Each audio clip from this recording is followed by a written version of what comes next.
നമ്മുടെ ഒരു മാസത്തെ 35 ദിവസത്തെ എഫേർട്ട് സ്ക്രീനിൽ കാണാൻ സാധിച്ചതിൽ ഒരുപാട് സന്തോഷം തോന്നി.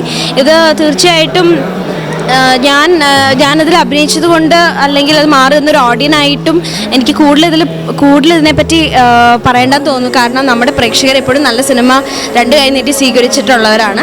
ഇതൊരു പാവം സിമ്പിൾ എന്താ പറയുക ഒരു ഗ്രാമീണ കഥയാണ്, ഗ്രാമം പശ്ചാത്തലം ഉള്ളൊരു കഥയാണ്. വളരെ സിമ്പിൾ സ്റ്റോറി, ഇത് എല്ലാവർക്കും ഇഷ്ടപ്പെടും. അങ്ങനെ കുട്ടികളെന്നോ അല്ലെങ്കിൽ പ്രായമുള്ളവരെന്നോ ഒരു വ്യത്യാസമില്ലാതെ എല്ലാവർക്കും എൻജോയ് ചെയ്ത് ഈ ഒരു ടൈം നന്നായിട്ട് എൻജോയ് ചെയ്യാൻ പറ്റുന്ന ഒരു മൂവി ആയിരിക്കും.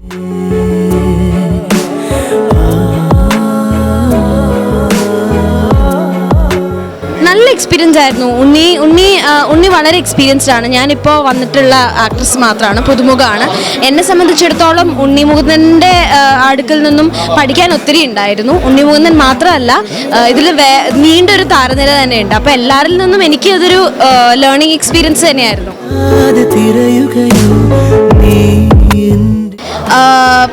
സാജൻ കെ മാത്യു ആണ് ഇതിൻ്റെ ഡയറക്ടർ. സാജൻ ചേട്ടൻ്റെ കൂടെ വർക്ക് ചെയ്യുമ്പോൾ നമുക്കൊരു പുതിയ ആളുടെ കൂടെ വർക്ക് ചെയ്യണ ഒരു ഇതല്ല തോന്നുക. പകരം എന്താ പറയുക, വളരെ എക്സ്പീരിയൻസ്ഡ് ആയിട്ടുള്ള ഒരാളുടെ കൂടെ വർക്ക് ചെയ്യണ ഒരു ഇതായിരുന്നു.